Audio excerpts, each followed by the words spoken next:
Here I have MGMS6 and let me show you how to use the lane departure assist. So at the very beginning, let's start by using the home screen. Then you need to find and select the car icon located at the bottom of the screen. Now let's use the upper menu and let's go here to the fourth tab, which is the MGPilot.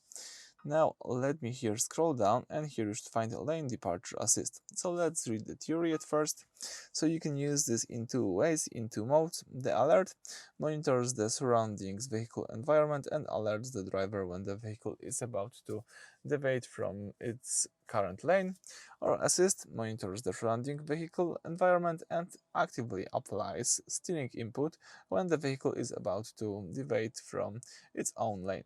So you have to be aware that you've got those two modes. And now, if you are sure that you would like to use it, let's enable this by using this switcher. And here you can choose the mode. So it could be the alert or assist. Just check it out. Let's here in my case choose assist, and you can change the alert sensitivity from low, medium to high. In my case, medium is enough. So let me keep the line departure that way, assist mode and medium sensitivity. Alright, so that's it. Thank you for watching. Please subscribe to our channel and leave thumbs up.